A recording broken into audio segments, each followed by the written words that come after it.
오늘도 계속 이어서 소요리 강의 28문 두 번째 시간 살펴보겠습니다. 소요리로는 27문이지만 대요리에서는 이 27문 하나를 46문에서 50문까지 쭉 풀어서 그렇게 설명해 주고 있습니다.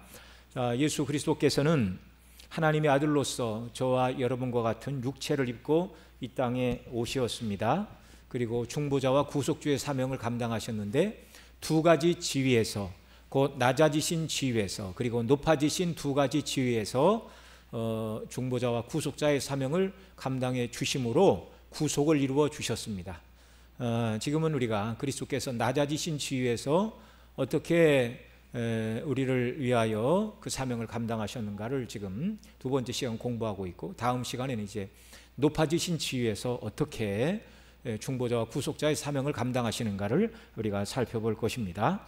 자, 소요리 27문 문체가 읽습니다. 답 읽어주십시오. 그리스도의 낮아지심이란 무엇을 말합니까?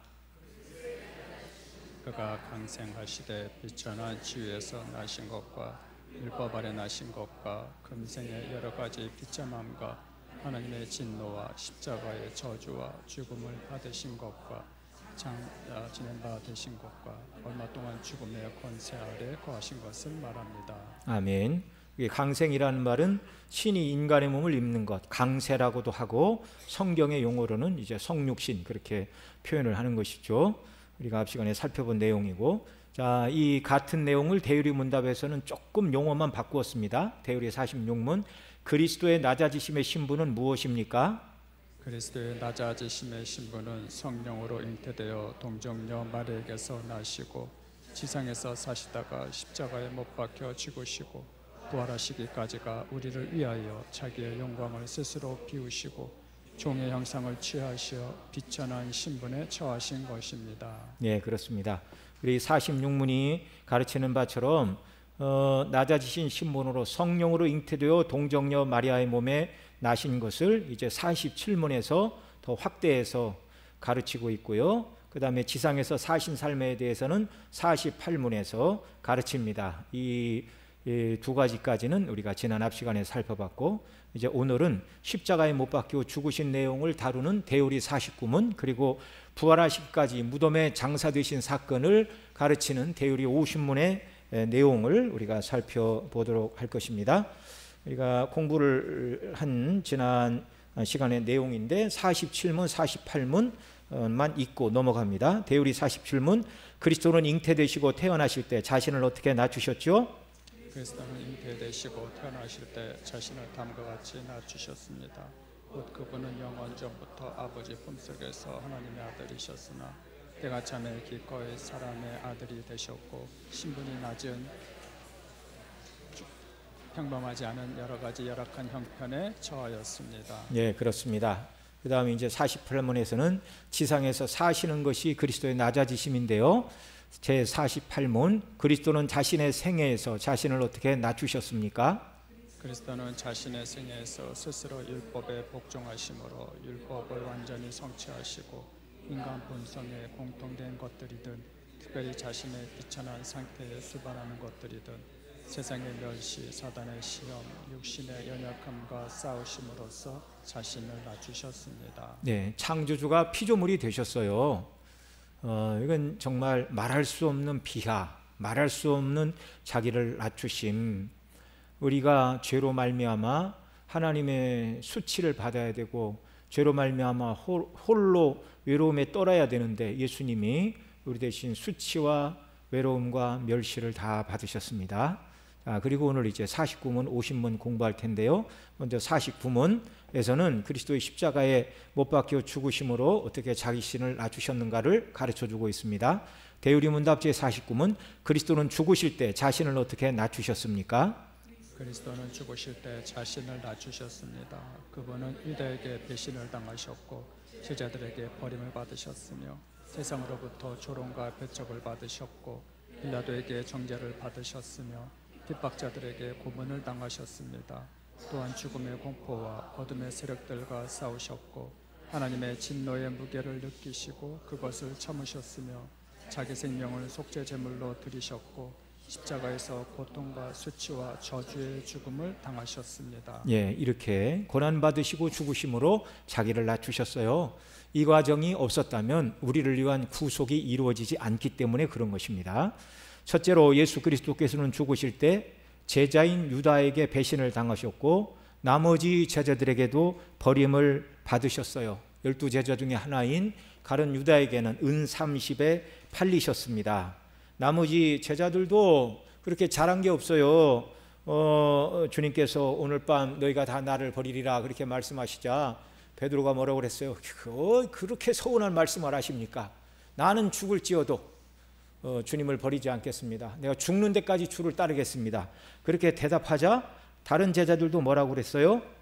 모든 제자도 그와 같이 말하니라. 그런데 주님은 말씀하셨습니다. 오늘 밤 닭이 2번 울기 전에 네가 나를 모른다고 3번 부인하리라. 예수님의 그 말씀처럼 되었습니다. 사람은요 자기가 결심하고 노력한다고 하나님 뜻대로 살 수 있는 게 아니고 하나님의 은혜가 아니면 살 수가 없습니다. 유다도 나쁜 사람이지만 예수님을 버린 제자들도 잘한 일은 없는 것입니다. 둘째로 예수 그리스도께서는 죽으실 때 세상으로부터 조롱과 배척을 받으셨는데요, 예수님께서 세상의 조롱을 받으실 것에 대해서도 이미 이사야 53장 3절에 예언하고 있어요. 같이 읽습니다. 그는 멸시를 받아 사람에게 버림받아 되었으며 간고를 많이 겪었으며 질고를 아는 자라. 이 예언의 말씀대로 예수님은 조롱과 배척을 받으셨어요. 유대인들에게 잡히신 예수님은 대제사장 가야바의 집에 가셔서 어떤 모욕을 당하셨는가를 거기 마태복음 26장 67, 68절에서 이렇게 증거하고 있습니다. 거기 같이 읽죠.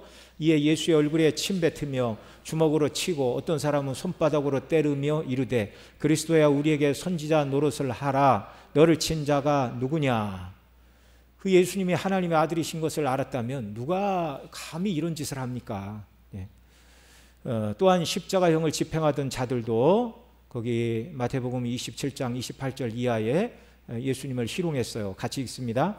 그의 옷을 벗기고 홍포를 입히며 가시관을 엮어 그 머리에 씌우고 갈대를 오른손에 들리고 그 앞에 무릎을 꿇고 희롱하여 이르되 유대인의 왕이여 평안할지어다 하며 그에게 침 뱉고 갈대를 빼앗아 그 머리를 치더라. 희롱을 다한 후 홍포를 벗기고 도로 그의 옷을 입혀 십자가에 못 박으려고 끌고 나가니라. 이렇게 말씀하고 있습니다. 우리 죄로 말미암아 우리가 이런 모진 멸시와 고난을 받아야 되는데 예수님이 왜 이 멸시와 고난을 받으셨는가? 우리 죄값을 대신 치르시는 시간이었어요. 또한 오병이어 이적을 행하실 때 떡을 먹고 예수님을 임금 삼으려 했던 자들은 자신들이 기대한 메시아가 되어주지 않으신다는 이유로 빌라도의 법정에서 예수님을 십자가에 못 박아라. 그러자 이 빌라도가 어떻게든지 예수님을 놓아주려고 살인한 자 바나바를 놓아주랴 예수를 놓아주랴 그렇게 말할 때 백성들이 살인한 자 바라바를 대신 놓아달라. 그러니까 예수님의 가치가 살인자 바라바만큼도 못하다는 것이죠. 예수님이 다 버림을 받으셨어요. 유다에게 팔리셨고 12제자에게는 버림을 받으셨고 한때는 왕으로 삼고자 추앙했던 자들은 예수님을 십자가에 못 박으라고 모든 사람이 다 예수님을 버렸습니다. 조롱과 배척을 당하셨습니다. 자, 무엇 때문에요? 저와 여러분의 죄 때문에, 저와 여러분의 죄를 대속하시고 구원하시기 위하여. 셋째로 예수 그리스도께서는 죽으실 때 빌라도에게 정죄를 받으셨으며 핍박자들에게 고문을 받으셨습니다. 빌라도는 예수님께 죄가 없다는 것을 알고 무죄하니 방면하려고 했어요. 그러나 스스로 왕이라 하는 자를 풀어주면 가이사의 충신이 아니다 밀란이 나려고 하자 십자가형을 선언하는 후에 무리에게 만족을 주고자 하여 바라바는 놓아주고 예수는 책찍질하고 십자가에 못 박게 넘겨주었습니다. 죄 없으신 분이 우리 죄를 대신하여 매를 맞으시고 사형 판결까지 받으시기까지 자신을 낮추셨습니다. 주님이 우리를 위하여 이렇게 영광스러운 하나님의 아들이 자기를 낮추셨다면 우리는 주님을 위하여 얼마나 또 우리를 낮추고 주님을 섬겨야 되는가. 이걸 우리가 깨달아야 되는 것입니다. 넷째로 예수 그리스도께서는 또한 죽음의 공포와 어둠의 세력들과 싸우셨고 하나님의 진노의 무게를 느끼시고 그것을 참으셨으며 자기 생명을 속죄제물로 드리셨고 십자가에서 고통과 수치와 저주의 죽음을 당하셨습니다. 자, 예수님은 참된 인성을 취하신 하나님이신데 온전한 사람으로서 참 하나님이시고 참 사람으로서 십자가의 죽음을 앞에 두시고 죄인들의 죄를 대속하시기 위하여 죽으셔야 하는 하나님의 진노의 잔을 두려워하셨어요. 사람이니까 두렵죠. 그러나 동시에 하나님이신 그분이 한 번도 아버지 하나님과 사랑과 연합과 생명의 교제가 끊어진 적이 없는데 그 아버지로부터 사랑의 교제가 끊어지고 그 순간만큼은 저와 여러분의 죄를 대신 짊어지신 죄인으로 보시고 하나님이 우리에게 부으셔야 되는 진노를 하나님이 퍼부으시는 시간이기 때문에 정말 십자가에서 당해야 되는 죽음의 공포는 이루 말할 수가 없다는 것이었습니다. 그래서 우리 주님이 3번씩이나 기도하셨잖아요. 주여 이 잔을 내게서 옮기시옵소서. 그러나 나의 원대로 마시고 아버지의 뜻대로 되기를 원하나이다. 3번 간절히 기도하셨어요. 십자가를 지시는 것이 예수님에게도 쉽지 않은 일이었다는 말입니다. 누가복음 22장 44절, 그래서 기도하실 때 땀이 땅에 떨어지는 빗방울이 아니고 핏방울인데요, 오타입니다. 땀이 땅에 떨어지는 핏방울같이 되더라. 죽음의 십자가 위에서 어찌하여 나를 버리셨습니까? 엘리 라바 사박다니. 하나님이 왜 예수님을 십자가 위에서 매몰차게 버리셨습니까? 누구 때문에요? 나 때문에. 그래서 그 예수님을 믿는 저와 여러분은 더 이상 하나님께로부터 버림을 받아요? 안 받아요? 받지 않아요. 우리 대신 예수님이 하나님 앞에서 버림을 받으셨기 때문에 그렇습니다. 예수님은 죽음의 공포와 어둠의 세력들과 싸우시고 하나님의 진노를 받기까지 자신을 낮추셨어요. 그리고 예수님은 십자가 위에서 자기 생명을 속죄 제물로 드리셨습니다. 죄 없으신 예수님은 죽지 않아도 돼요. 그런데 가장 비참한 모습으로 죽으신 것은 우리를 대신한 죽음입니다. 우리가 받아야 될 죄의 형벌을 대신 받으시기까지 자신을 낮추셨어요. 그래서 우리 죄를 대속하는 속죄의 제물로 죽으셨고 뿐만 아니라 죄인을 향하여 진노하시는 하나님의 진노를 달래기 위한 화목제물로 죽으셨어요. 그래서 우리 죄에 대하여 하나님이 더 이상 우리에게 진노를 내리신다고요? 안 내리신다고요? 안 내리신다고요. 화목제물 되신 그리스도 때문에 하나님과 저와 여러분은 화평한 자가 되었음을 믿으시기 바랍니다. 원리적인 화평을 주셨어요. 그리스도를 모시고 순종하는 자녀에게는 이제 삶 속에서 그 얼굴을 환하게 비추어 주시는 하나님과 화목을 누리는 삶의 은혜를 주심을 믿으시기 바랍니다. 날마다 이걸 맛보고 살아가야 하는 것이 그리스도인의 행복한 삶입니다. 마침내 예수님은 십자가에서 고통과 저주와 수치와 저주의 죽음을 당하심으로 자신을 낮추셨어요. 갈라디아서 3장 13절 같이 읽죠. 그리스도께서 우리를 위하여 저주를 받은 바 되사 율법의 저주에서 우리를 속량하셨으니 기록된 바 나무에 달린 자마다 저주 아래 있는 자니라 하였음이니라. 구약시대 죄인들을 나무에 달아 죽이라고 그랬죠. 죄에 대하여 하나님이 내리시는 저주의 모습이에요. 그런데 십자가 나무에 예수님이 대신 저주를 받으셨어요. 누가 받아야 될 저주를요? 저와 여러분이 받아야 될 저주를 대신 받으셨어요. 그래서 오직 예수님을 믿음으로만 구원을 얻는다라고 성경이 줄기차게 말하는 것입니다. 행위 구원은 끼어들 틈이 없어요. 누가 예수님이, 무죄하신 예수님이 완전하게 당하신 죽음과 같은 그런 의의를 하나님 앞에 제시할 수 있습니까? 인간은 불가능해요. 시작 자체부터 안 돼요. 왜요? 저와 여러분은 아담의 후손입니다. 태어날 때부터 원죄를 가지고 태어났고 그 원죄로 말미암아 하나님의 진노를 받아 지옥 형벌에 떨어져야 될 자범죄가 가득한 자들이에요. 아니, 죄가 하나만 있어도 지옥 형벌에 떨어져야 되는데 우리가 얼마나 하나님의 진노를 받기에 마땅한 자들입니까? 그러니 행위구원, 자기의 공로, 자기의 선, 의를 의지해서 구원을 받겠다는 생각은 처음부터 하지 말아야 돼요. 그것이 가능했다면 하나님께서 왜 당신의 아들을 사람의 모습으로 보내 우리 대신 죽게 하십니까? 그냥 열심히 노력하고 선을 행해서 이룰 수 있는 구원이라며 뭐하러 하나님의 아들이 이 땅에 와서 십자가를 지고 죽으십니까? 그래서 우리의 자랑은 그리스도의 십자가밖에 없고, 예수님 믿어 구원 얻은 자들은 아무것도 나를 자랑할 게 없어요. 자랑할 자는 다만 주 안에서 자랑하라 함과 같으니라. 예수 그리스도만 자랑해야 됩니다. 자, 십자가형은 가장 당시에 고통스럽고 수치스러운 처형의 방식이었는데요, 당시 로마 시민권자들은 4페이지 보고 있습니다. 어떤 죄를 지어도 로마 법으로는 십자가형을 내릴 수 없도록 금지했어요. 왜요? 십자가형은 가장 치명적인 손상을 단시간에 주어 짧은 고통으로 사람을 죽게 하는 것이 아니라 가장 오랜 시간 육체의 고통 속에 머물게 하는 것이고, 물과 피를 흘림으로 고통과 갈증으로 몸부림치며 죽어가는 가장 잔인하고 가장 긴 고통을 주는 사형 제도였어요. 그래서 로마 시민권자에게는 십자가형을 언도하지 못하게 법으로 규정이 되어 있었습니다. 하나님의 아들께서 사람의 몸을 입고 그토록 고통과 수치 속에서 나무에 달린 자마다 하나님의 저주를 받은 자라는 구약의 말씀을 성취하시면서 죽으셨는데, 예수님께서 당하신 고통과 수치와 저주의 죽음은 우리가 우리 죄로 인하여 하나님 앞에서 우리 죄로 당해야 될 고통과 수치와 저주를 대신한 죽음이었습니다.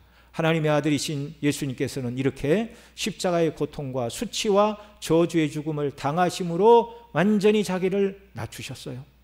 다섯 번째, 예수 그리스도는 부활시까지 무덤에 장사되심으로 자신을 낮추셨습니다. 대유리문답 50문에 죽으신 후 그의 낮아지심이 무엇인가 이렇게 가르칩니다. 대유리문답 제50문, 그리스도께서 죽으신 후 그의 낮아지심은 무엇입니까? 낮아지심은 장사되셔서 죽은 자의 상태로 제3일까지 사망의 권세 아래 머물러 계셨음을 말합니다. 이는 다른 말로 그리스도께서 지옥에 내려가셨다라고 표현합니다. 네, 그렇습니다. 예수 그리스도께서 죽으신 후 그의 낮아지심은 장사되심까지였어요. 고린도전서 15장 3절로 4절 같이 읽습니다. 이는 성경대로 그리스도께서 우리 죄를 위하여 죽으시고 장사 지낸 바 되셨다가 성경대로 사흘 만에 다시 살아나사라고 말씀해 주고 있습니다. 자, 예수님의 죽으심과 장사되심과 부활하심은 역사적인 사실이에요. 역사적인 사실. 죽으신 예수님의 몸이 장사되신 것이 그러면 왜 낮아지심인가? 로마서 6장 23절에 뭐라고 그럽니까? 죄의 삭은 사망이라고 가르치고 있기 때문입니다. 이는 무죄하신 예수님께서 죄인으로 여기심을 받는 일이었습니다. 하나님은 죽으실 수 있어요? 없어요? 없어요. 무죄한 죄의 삭은 사망인데 무죄한 예수님이 죽는 게 그게 온당합니까? 불의한 일입니까? 불의한 일이에요. 죄 없으신 예수님은 죽지 않아도 되시는 분이에요. 그런데 우리 죄를 대신 짊어지시고 죽으시고 무덤에 장사되시기까지 하시는 수치와 비하를 겪으신 것입니다. 예수 그리스도께서 죽으신 후 죽은 자의 상태로 제3일까지 사망 권세 아래 머물러 계셨는데, 이는 다른 말로 무엇이라고 말한다고요? 그리스도께서 지옥에 내려가셨다.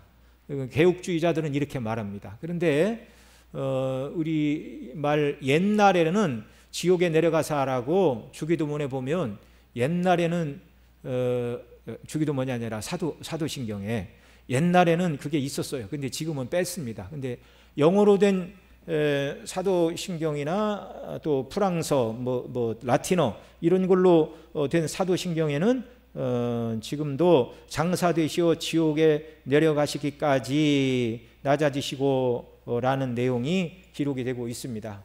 그래서 어떤 사람들은 실제로 예수님이 지옥의 고통을 맛보셨다, 우리가 지옥에서 당해야 될 지옥 형벌의 고통을 3일간 맛보셨다, 그렇게 말씀하는 분들도 없지 않아 있습니다.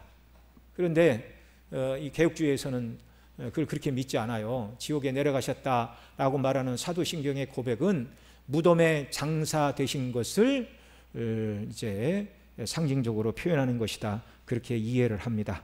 자, 왜 개혁주의에서는 지옥에 내려가셨다라는 말이 실제 지옥 고통을 맛보셨다라는 말로 이해를 하지 않는가?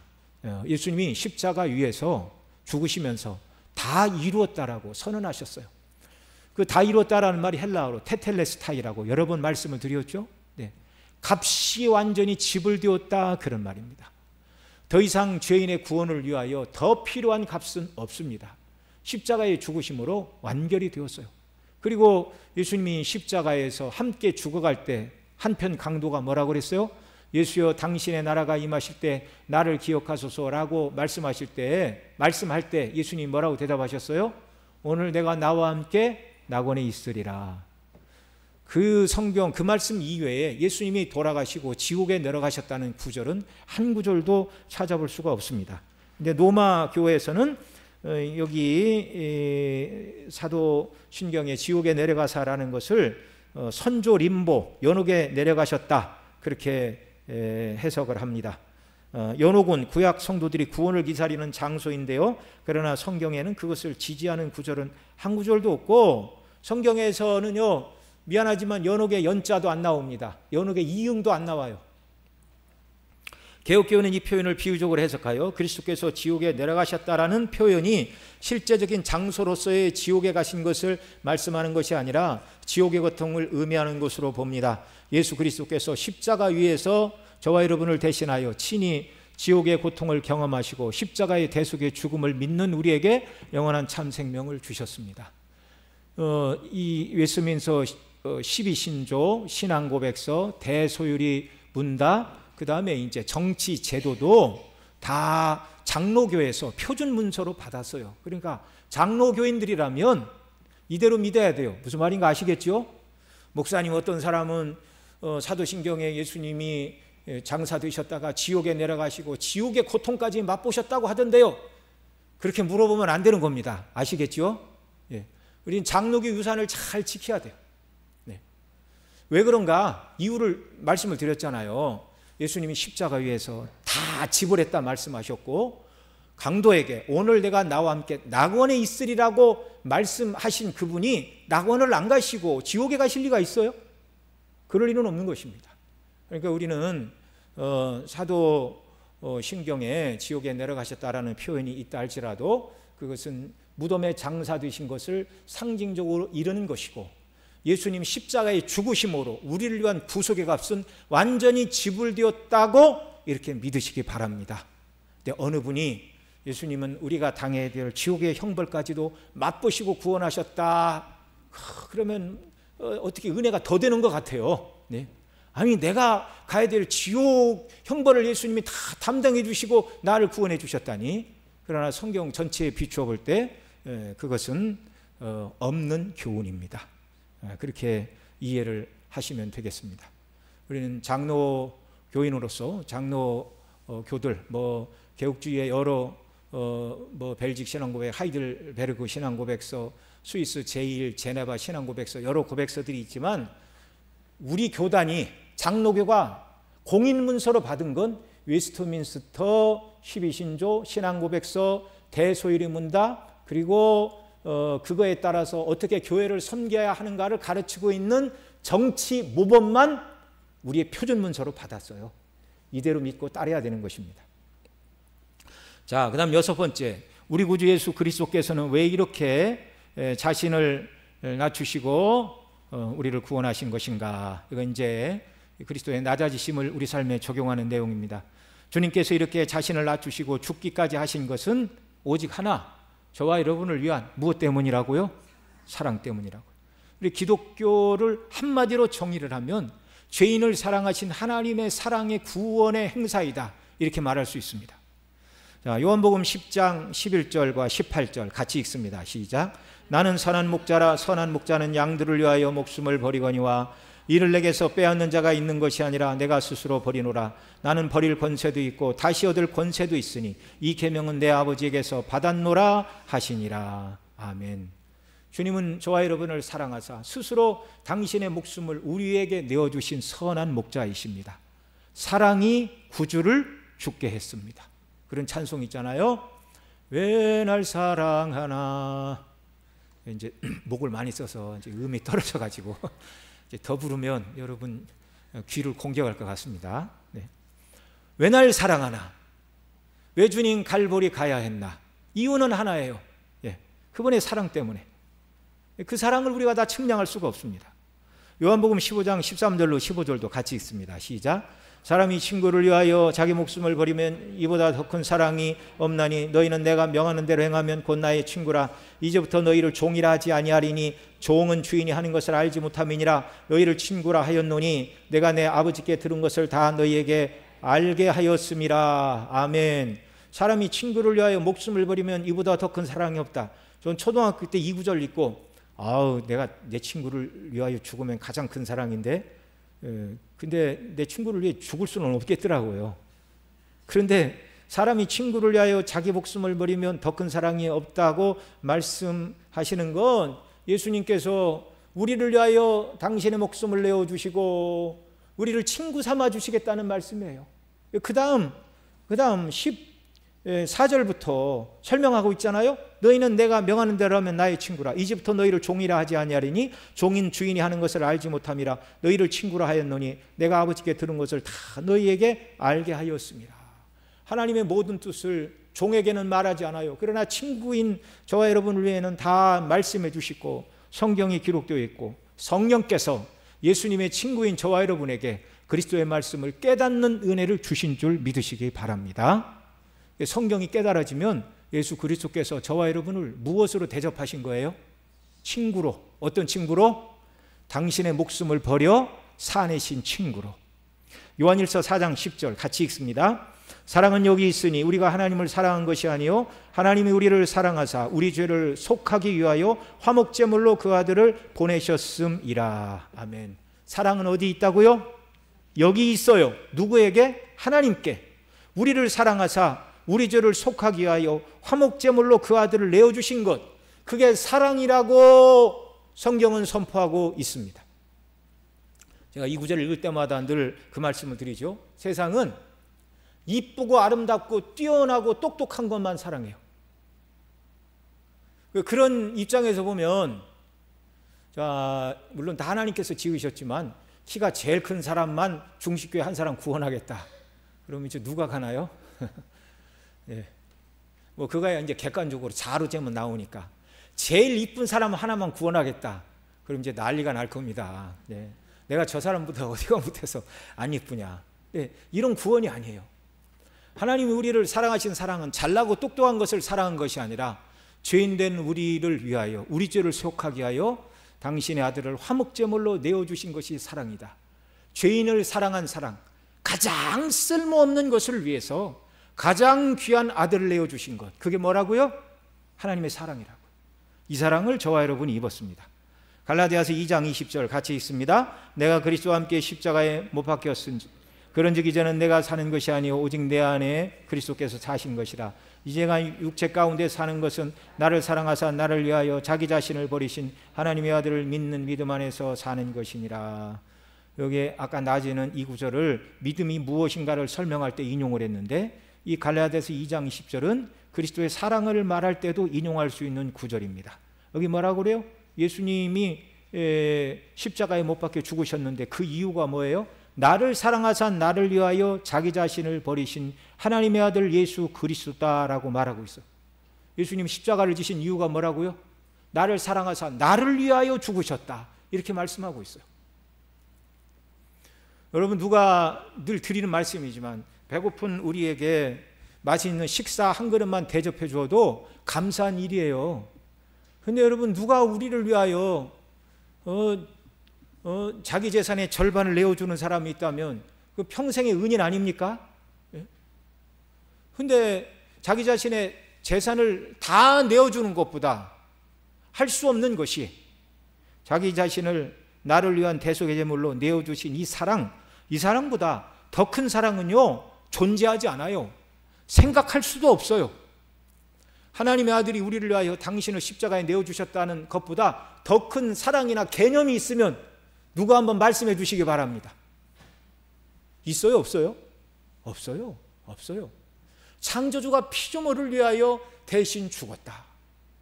이건 어느 종교에서도 없습니다. 오직 성경이 말하는 참된 구원신앙에서만 이걸 가르쳐주고 있습니다. 왜 이렇게 예수님이 자신을 낮추시고 우리를 구원하셨는가? 첫째는 사랑 때문이고, 둘째는 주께서 자신을 낮추시고 죽기까지 하신 것은 십자가 후에 무엇을 내다보셨다고요? 기쁨을 내다보셨어요. 그 기쁨은 세상적인 기쁨은 아닙니다. 히브리 12장 2절 같이 읽습니다. 믿음의 주여 또 온전케 하시는 이인 예수를 바라보자. 그는 앞에 있는 기쁨을 위하여 십자가를 참으사 부끄러움을 개의치 아니하시더니 하나님 보좌 우편에 앉으셨느니라. 예수님께서 십자가를 참으사 부끄러움을 개의치 않으신 이유는 그의 앞에 있는 기쁨을 위하여 라고 말씀해 주시는데, 그 기쁨은 하나님 보좌 우편에 앉으시는 것이었습니다. 이제 보좌 우편에 앉으시면 뭐 마음대로 뭐 다 하시니까 그 기쁨을 누리려고 하셨는가? 그런 의미가 아니죠.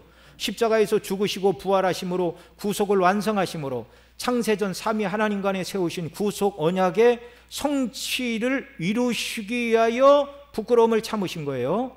자, 이것은 택한 백성들을 구원하심으로 인간의 죄와 사단의 반역에도 불구하고 하나님께서 계획하신 완전한 구원을 성취하심으로 하나님의 거룩한 뜻을 사단도 인간의 죄도 막을 수 없고, 하나님의 하나님 되심과 하나님의 영광과 지혜와 사랑과 능력이 얼마나 큰지를 드러내는 사건이 구속이 완성되는 사건이에요. 또한 택한 백성을 구원하사 구원받은 자들로 하여금 그 구원의 은혜를 찬송하며 감사하며 영원토록 영광을 하나님께 돌리는 그 기쁨을 우리 주님이 내다보셨어요. 아버지의 거룩한 이름이 높아지고 아버지와 아들과 성령께서 세우신 구속의 사건이 완전히 완성되고, 그로 말미암아 혜택을 입은 자들이 하나님께 영광을 돌리며 찬양하며 뜨겁게 하나님을 사랑하며 영광을 돌리는 이 하늘에서 하나님께서 우리와 함께 하실 영생의 영광의 기쁨을 내다보시고, 주님은 즐거이 십자가를 지셨습니다. 십자가를 참으사 부끄러움을 개의치 아니하셨어요. 여러분, 예수님이 십자가에 고난받으시고 그 부끄러움을 감당하심으로 우리를 구원해 주셨다면, 하나님 나라에 들어가서는 완전히 변화되어 우리에게 베푸신 은혜에 합당하게 영광과 존귀와 찬송과 경배를 돌려드리겠지만, 이 땅에서도 그런 삶을 살기 위하여 힘쓰고 애쓰는 저와 여러분 되시기를 바랍니다. 여러분, 주 앞에 섰을 때 주께서 우리에게 내가 너를 위해 십자가의 부끄러움을 개의치 않고 너를 구원해 줬는데 세상에서 사는 동안 너 날 위해 무엇 했느냐라고 물으신다면 우리가 뭐라고 대답하겠어요? 적어도 우리가, 저는 주일 성수하려고 직장까지 옮겨봤습니다. 제가 주님의 영광을 위하여 핍박과 고난을 받았습니다. 제가 저를 구원해 주신 주의 영광을 위하여 교사로 구역장으로 보이지 않는 곳에서 얼마나 열심히 헌신했습니까? 주님의 복음의 영광이 아름답게 광포되는 일에 물질이 필요하다고 그래서 하나님 제가 열심히 노력한 물질로 주께 드리지 않았습니까? 뭔가 우리가 받은 사랑과 은혜에 대해서 우리가 보답하며 살아야 되지 않겠어요? 이렇게 하지 않으면 구원이 취소된다고 위협한 적도 없으시고, 이렇게 하지 않으면 내가 너에게 베푼 일반 은총을 거두겠다 말씀하신 적도 없어요. 성경은 거듭거듭해서 하나님의 사랑, 그리스도의 사랑이 이렇게 놀랍다라고 오늘도 이 말씀을 통해서 계속 우리에게 깨우치시고 우리를 설득시키시고 우리를 변화시키시는 것입니다. 성령께서 이 말씀을 가지고 정말 저와 여러분을 놀랍도록 새로운 사람으로 만들어 주시기를 원합니다. 이 은혜를 온전히 깨닫고 이 은혜를 받은 사람으로서 합당하게 주 앞에 살아가는 은혜를 주께서 베풀어 주시기를 원합니다. 자, 또한 그 다음 7번째, 그리스도의 낮아지심으로 우리가 죄사함 받고 의로운 자로 여기심을 받았으며 더 나아가 하나님의 아들로 받아들여졌고 천국의 후사가 되었는데, 이런 은혜를 우리에게 주신 까닭이 무엇인가? 첫째로는 이 사랑과 이 은혜를 받은 저와 여러분으로 하여금 이 사랑에 깊이 감사하고 더욱 그리스도를 사랑하는 자가 되라고 구원으로 부르신 것입니다. 고린도후서 5장 14절 15절 같이 읽습니다. 그리스도의 사랑이 우리를 강권하시는도다. 우리가 생각한데 한 사람이 모든 사람을 대신하여 죽었은즉 모든 사람이 죽은 것이라. 그가 모든 사람을 대신하여 죽으심은 살아있는 자들로 하여금 다시는 그들 자신을 위하여 살지 않고 오직 그들을 대신하여 죽었다가 다시 살아나신 이를 위하여 살게 하려 함이라. 아멘. 이게 사도 바울이 깨달은 복음에 합당한 삶이에요. 그리스도의 사랑이 나를 강권한다. 나를 위해 대신 죽으시고 구원하신 그 사랑이 나를 강권한다. 나의 삶은 나를 위해 사는 삶이 아니라 나를 위해 죽으셨다가 다시 사신 그분을 위해 살라고 그리스도의 사랑이 강권한다. 이렇게 말하고 있습니다. 성령께서도 이 놀라운 원리로 저와 여러분을 날마다 강권해 주시기를 바랍니다. 그래서 넘치는 충성과 헌신과 봉사를 다했어요. 왜 이렇게 하십니까? 이렇게 물을 때 목사님 때문에요. 그러면 스타일이 구기는 겁니다. 왜 이렇게 하십니까? 나를 사랑하신 그리스도의 사랑 때문입니다라고 모두 다 고백하는 역사가 우리에게 있기를 원합니다. 두 번째, 또한 우리는 그분의 낮아심과 고난받으심을 본받는 죄라고 우리를 부르셨어요. 이건 낮에 고난의 목적을 살펴보면서도 한번 말씀을 드렸습니다. 예수님께서는 누구든지 나를 따라오려거든 자기를 부인하고 자기 십자가를 지고 나를 따를 것이니라. 예수 그리스도께서는 당신을 믿는 모두를 당신을 따르는 제자로 부르셨어요. 이 제자의 삶은 목사님, 장로님들만 제자의 길로 나오라는 것입니까? 예수 믿는 모두를 다 제자로 부르신 거예요? 믿는 모든 사람을 다 제자로 부르신 거예요. 십자가의 대속의 피로 구원을 받은 모든 사람을 다 부르신 부르심입니다. 예수 그리스도는 죄가 하나도 없으신 분으로서 우리를 위하여 고난을 받으심으로 우리를 구원하여 주셨는데, 베드로 사도는 그에 서신 베드로전서 2장 19절로 20절 한 번 더 읽습니다. 부당하게 고난을 받아도 하나님을 생각함으로 슬픔을 참으면 이는 아름다우나 죄가 있어 매를 맞고 참으면 무슨 칭찬이 있으리요? 그러나 선을 행함으로 고난을 받고 참으면 이는 하나님 앞에서 아름다우니라. 이를 위하여 너희가 부르심을 받았으니 그리스도도 너희를 위하여 고난을 받으사 너희에게 본을 끼쳐 그 자취를 따라오게 하려 하셨느니라. 아멘. 우리를 위하여 고난 받으심으로 우리를 구원하여 주신 주님은 우리도 주님을 위하여 부당한 고난, 이 부당한 고난은 뭐예요? 죄가 없어도 주님의 이름과 복음의 영광을 위하여 당하는 고난을 부당한 고난, 애매한 고난 이렇게 말하는 거예요. 자, 이 고난을 기쁨으로 감당하는 제자로 부르셨다는 말씀입니다. 성령 충만을 받은 사도들은 예수님의 복음을 증거하다가 매를 맞고 감옥에 갇혔어요. 그런데 사도행전 5장 41절에 보면 이렇게 말해요. 같이 읽습니다. 사도들은 그 이름을 위하여 능력받는 일에 합당한 자로 여기심을 기뻐하면서 공의 앞을 떠나니라. 예수님의 12제자 사도들처럼 주님을 위하여 우리도 고난받고 복음의 영광을 위하여 능력받는 일을 기뻐하는 새로운 피조물로 선한 일에 지으심을 받은 자들답게 선한 일을 감당하는 합당한 삶을 살아가는 복된 저와 여러분 다 되게 하시기를 소원합니다. 이사야 53장 5절 같이 읽습니다. 그가 찔림은 우리의 허물 때문이요 그가 상함은 우리의 죄악 때문이라. 그가 징계를 받음으로 우리는 평화를 누리고 그가 책찍에 맞음으로 우리는 나음을 받았도다. 아멘. 예수님의 낮아지심, 오늘은 특별히 십자가에 죽으시고 무덤에 장사 되신 걸 공부했습니다. 왜 주님이 우리를 위하여 그런 고난을 받으셨나? 우리를 위한 사랑 때문이고 십자가 후에 기쁨을 내다보셨다. 하나님의 구원의 뜻이 이루어지는 것이 기쁨이었다. 저와 여러분도 이 사랑을 받은 자로서 더 그리스도를 사랑하고 우리에게 주신 어려움도 감당함으로 하나님 뜻이 이루어지기를 갈망해야 되고요. 뜨겁게 그리스도를 사랑함으로 정말 애매한 고난도 기쁨으로 감당하며 주의 이름을 높이는 저와 여러분 되기를 위해서 우리 함께 통성으로 기도드리겠습니다.